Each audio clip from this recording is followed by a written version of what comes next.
Welcome back, everybody. Here we are. We're not doing an outing.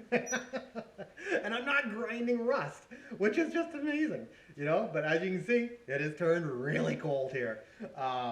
But other than that, okay, now's the time I'm going to work on. This thing has been sitting on the bench actually for a little while. And I've been trying to figure out what I'm going to do with it. And I just rummaging through parts and stuff like that going, all right, well, I'm going to be putting an EFI on it, but I had to figure out exactly the mechanics of doing the EFI system, because it looks to me like EFI systems,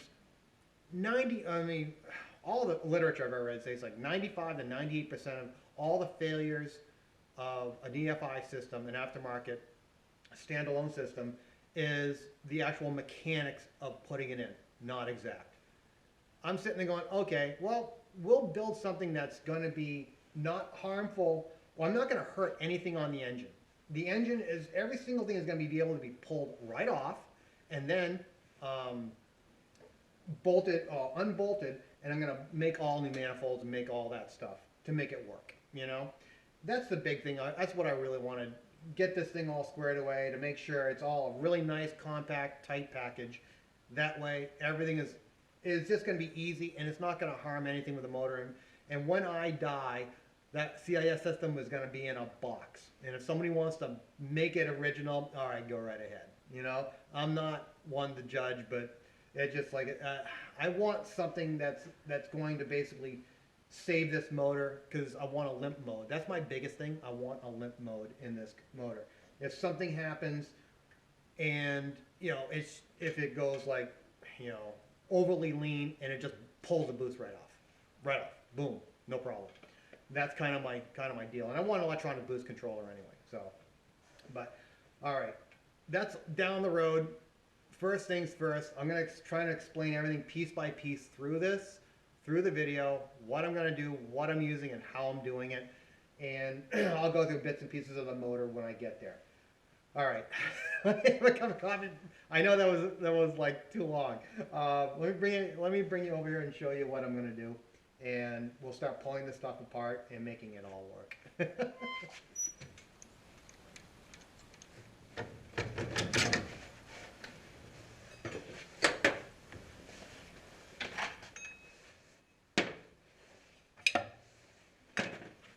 This right here on the R5 Turbo, what they do, they have the pulley, alternator pulley, and water pump pulley. And this right here is it's pretty much a pressed in bushing or turned down in a lathe. Here's the keyway, which is another, basically where you can put it like a sleeve that's been cut and they pressed it in. This is what sets out, or this keyway onto the shaft. And we're going to put the 36-1 tooth on this wheel. As you can see, this is all smooth right here. That goes onto the front seal for the crank. What do we have for a tooth wheel? This right here. Here's what we got to use for the for the tooth wheel. This is a 36-1 tooth. Here's the minus tooth right there. What is this off of? This is off of a Ford. Any V8 or whatever, they all had them. Now, why did I pick this? For two reasons. First one, they're very plentiful and they're cheap. I got it like for 13, 14 bucks off on Amazon or something like that. Something ridiculously cheap. Now, the reason why I wanted, and there's two reasons why I wanted this. One, because they're available everywhere. You can get them, no problem. You're not having to go out and buy, some really oddball toothed wheel that you have to only get from one place. The big thing is you can get these at any junkyard, pull them off the front of the crank, and there you go. Now, another thing, this hole diameter, here is the side where the fan pulley goes on. The fan pulley fits on here, and you're probably thinking, well, why don't I just put this on here? Well, there's movement right there. You don't want any movement up and down or back and forth whatsoever with this, because it'll throw the timing off.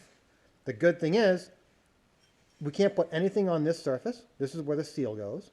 And we have a step that goes on to right here. This is where we're going to put the wheel, and we're going to weld it onto the wheel.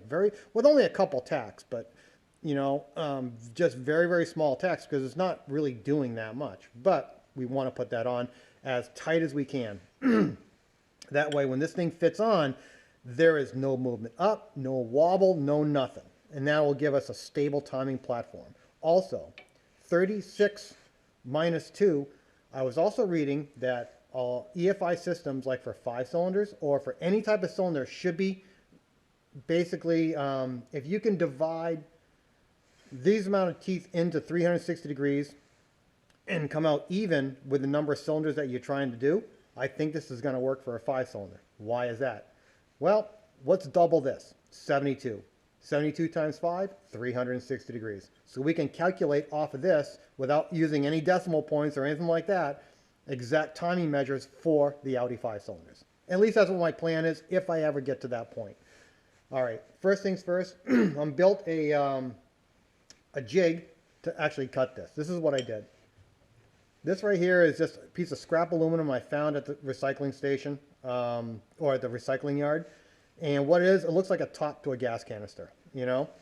What did I do? I put it in the lathe and I made a jig. So when this thing is clamped down, it doesn't go anywhere. It gives me an exact hole off of my lathe so it doesn't move up and down. Because you have a ridge right here and you have the teeth. So I cut a ridge right there and a place for the teeth. It's not going anywhere and it's centered. Now I got to lock this thing down. What am I going to use? Right here, this is a spring perch. Don't know what it came off of, but don't really care. What I got to do is cut this section. These are actually just pressed together. I have to cut this off so it gives me plenty of room so I can get my lathe cutting tool inside there to cut this side out to the exact size of this bushing. And I'm going to drill some holes to go in here to bolt everything down. It's not going to move. I might possibly put a dowel pin in here. I'm not really sure if I do that to make sure it doesn't move at all. Don't really know yet, but first things first, let me cut this up, drill a couple of holes. Let's lock this thing down and we'll put it in the lathe.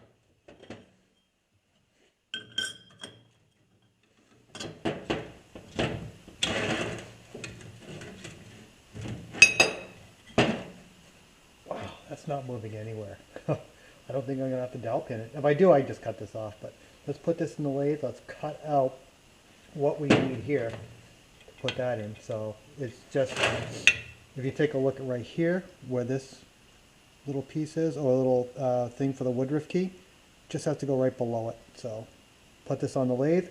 We'll start cutting it out.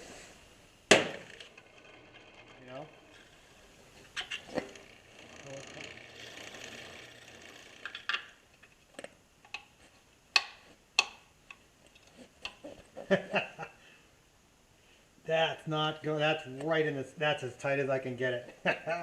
All right, let me start putting this stuff all together and figuring out. Welding this is last, so let's put it back on the engine and see exactly what we got.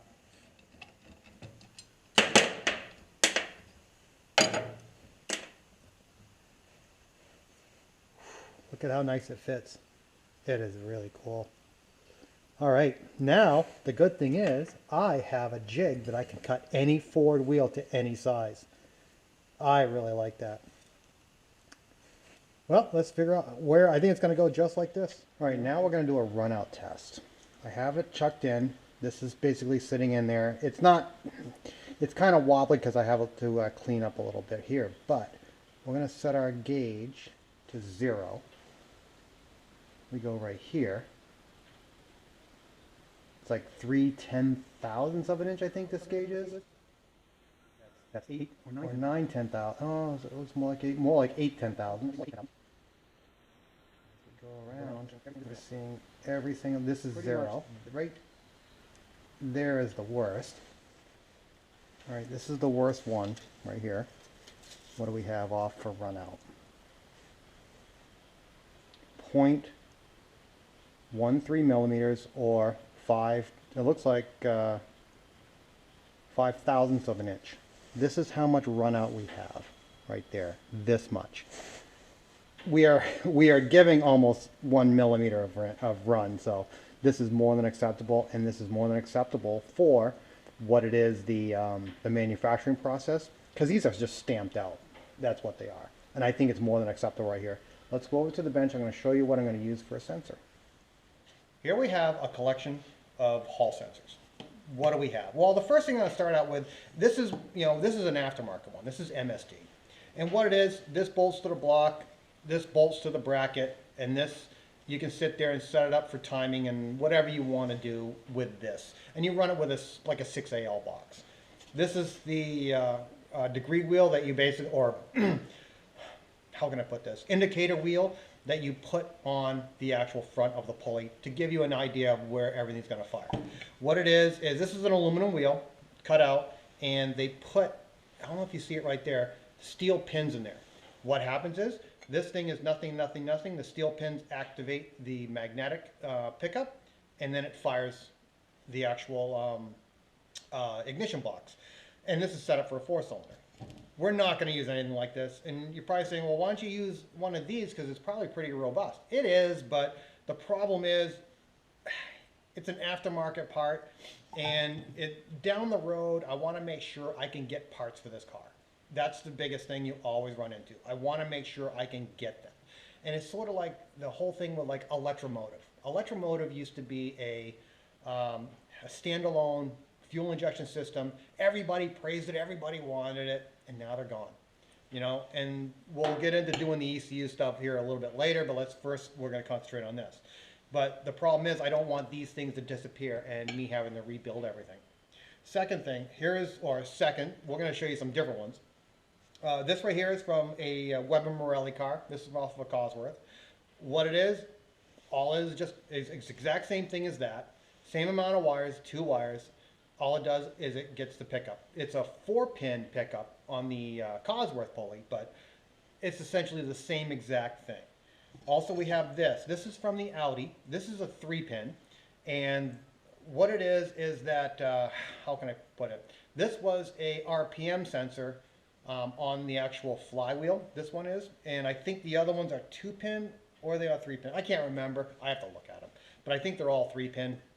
And what it is, this pretty much does the same thing as everything else here, you know.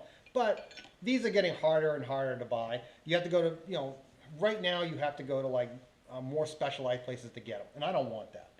Now, then, if you want to say, oh, well, I want something that's very, very common. Well, this is extremely common.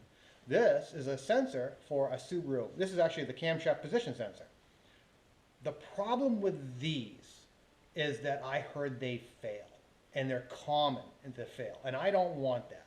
And if my friends keep telling, I never had one fail, you know, but my friends said, oh yeah, it's a real common occurrence. Well, then if these things fail, then that's inherent in the design of how they built them. So guess what? I don't want it, you know. Now you take a look at this. This right here is a Ford Focus one, and which is meant for this actual tooth wheel. What it is, it's a jelly bean part. They put them in all the Fords. I mean, they're really easy to get a hold of. So I went and just did a quick search just to say, okay, well, I can't find one in the junkyard. You know, how much are they? Audi ones are like $100 or whatever, and the Cosworths are pretty cheap, but you can't get them here in the country. But these are like, from Ford Motorcraft, $35. Really cheap, you know. And I'm sitting there going, okay, well, and I looked at the list of cars they had them in. They had them in tons of Fords. So, down the road, we're going to be able to go out there and say, oh, this thing, let's just say a rock hit it and it cracked it. Oh, we can get another one from any Ford in a junkyard, or we can go to the factory and get one, because it made so many cars. And also, it actually works with this wheel. And the magnet is really strong on this one compared to these, because I can go like this, and it really has a nice pickup. So this is the reason why we're using this. Let's go over to the engine. Let's start trying to build. I got to put I got to clean this up with a file and put everything on, bolt it to the motor, and then we're going to figure out exactly where the bracket is going to be for this, because we cannot harm anything on the motor. That's a big thing. So let's run over there and start doing that now.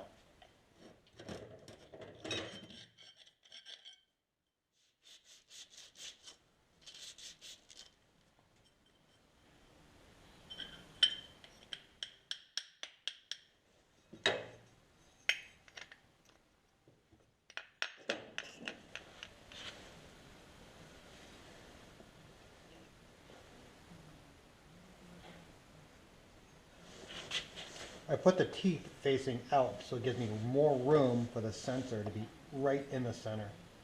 And how I'm going to do it. So here is a condenser from Mark III, and this is the block that they use that goes onto here to connect the lines.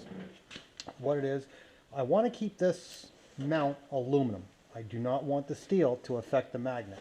So what I'm going to do is I'm going to drill this out, have this down through here, then cut this off. So I have a very, very stable mount. I have a nut right here, a threaded hole right here where I can put that right in. I can increase the size if I want, but it looks like an M6. It'll be more than adequate for right here. Then I can figure out the exact height off of this degree wheel. Well, I'm going to build in some adjustment, but not much. And I'll cut this all up and trim it and see how we can make it work, because I'll have it like this, and I'll cut this in half, make it look like that. I think it's all going to be good. All right, let's go over to the drill press.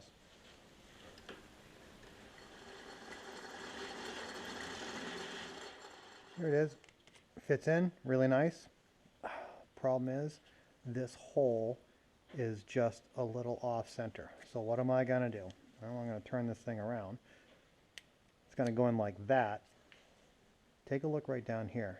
If I chop this thing off, let's say cut this in half, I'm going to have plenty of material right there that's going to be closed like this, so I can drill a hole. So that's what I'm going to do right now.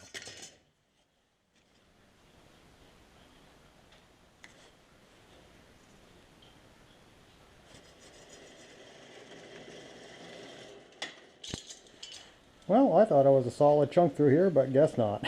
So I have to trim this down right there. I'm going to have this much as a mounting shield. So I think this is going to work. I'm not sure. I'm going to cut some more of it off and see what happens. If it doesn't, we'll start all over.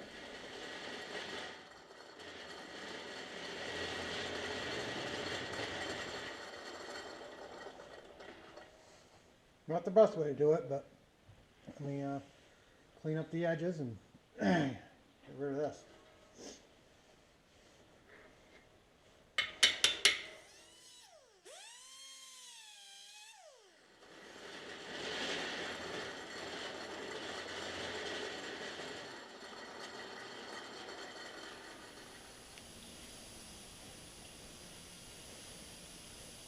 Well, that's going to be pretty stable right there.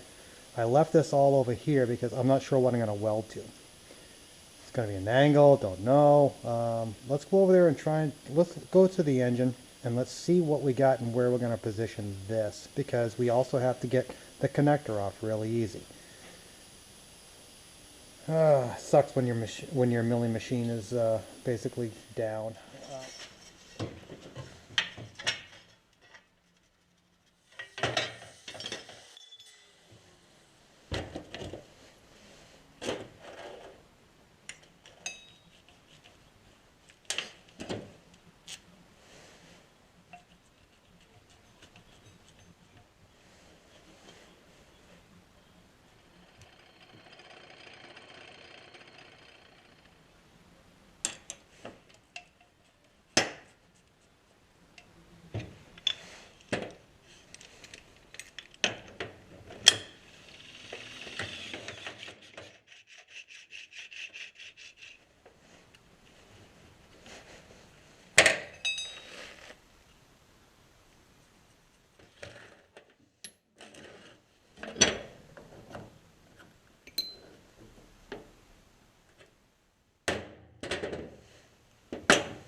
what I'm doing now, I am setting this thing up for an exact measurement.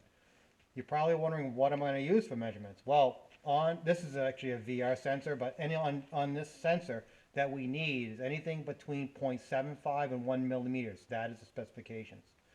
I want to get this thing in the dead absolute center of this wheel. Also, what am I using for this? I'm using 0.88 millimeters of clearance. What does that do for us? First thing, remember we had a run out of 0.06 to 0.08 millimeters roughly. Now I didn't measure every single tooth, so I'm just going to go with that. What it is that I'm going to, say it's 0.1 millimeters, on, the high to low. So what am I going to do? I'm going to put this at 0.88. What happens if it goes a millimeter low? It's 0.78 in spec. If it goes high, it's 0.98 in spec. So it's giving me a little bit of room in between. And as long as I get this thing absolutely centered, where this edge right here and this edge right here is absolutely centered in there and square towards this wheel, and making sure this wheel is all on that bushing so it doesn't move anywhere, I think we're going to be good to go. So let me go drag the TIG welder over here so I can give this a tack so I can pull this thing off, weld it in, and then add the support bracing to this. The support bracing is doing double duty, so of course. But let me go grab the TIG welder, bring it over here, and set her on up.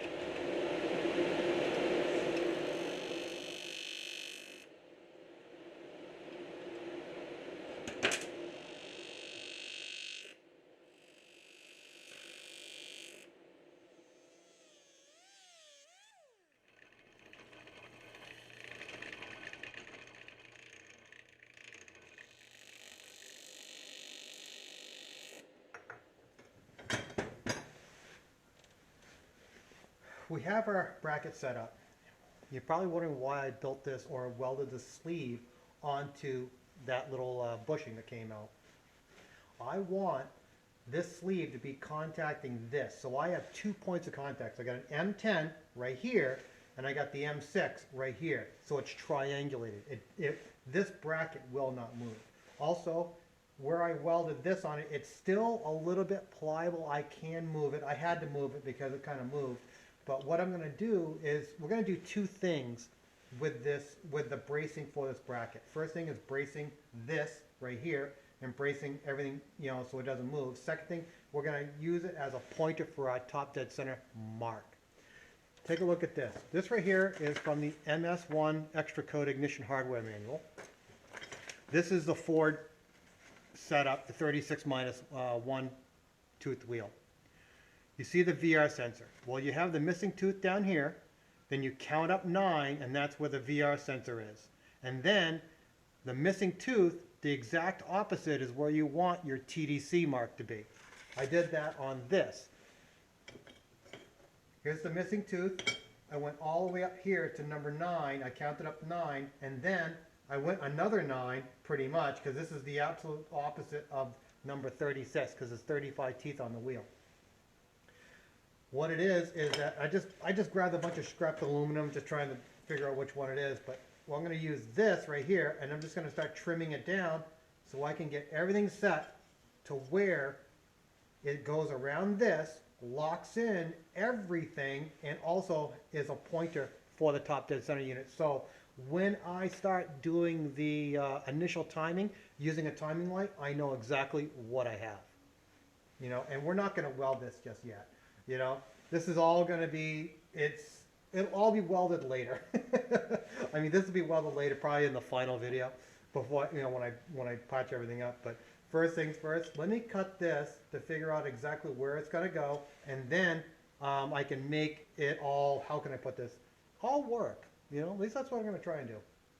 All right, let me get my stuff back on, and let me try and work this thing out.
absolutely perfect.